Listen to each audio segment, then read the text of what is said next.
दूरदृष्टीचा अभाव हे राज्याला अनेक वर्ष मागे घेऊन जातात। याचंच उत्तम उदाहरण म्हणजे मुंबई शहरातील स्कायवॉक। 2008 साली पहिला स्कायवॉक वांद्रे ते कलानगर असा सुरू झाला। यासारखेच आणखीन 35 स्कायवॉक उभारण्यात आले। या पोटी खर्च करण्यात आले 700 कोटी रुपये।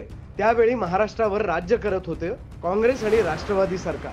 पण या प्रोजेक्टची गरज मुंबईकरांपेक्षा जास्त काँग्रेसी वृत्तीलाच होती। कशी ते पहा। मुंबई घड्याळाच्या काट्यावर चालते।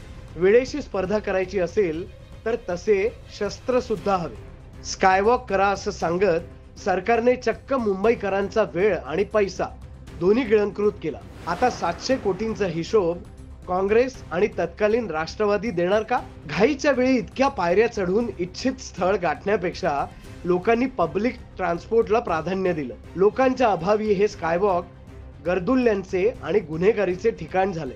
स्कायवॉक बांधकामाचा दर्जाही निकृष्ट आहे। स्कायवॉक वरील कोबा, पेवर ब्लॉक्स उखडले आहेत। लोखंडी सांगाडे गंजले आहेत। एकीकडे स्कायवॉक सारख्या प्रोजेक्टला जमिनीवर आणण्याचं काम सामान्य जनतेनं केलंय, तर दुसरीकडे समृद्धी महामार्ग किंवा अटल सेतू सारख्या प्रोजेक्टला भरभरून पाठिंबा सुद्धा दिलाय। म्हणूनच महाराष्ट्राला हवंय देवेंद्र राज।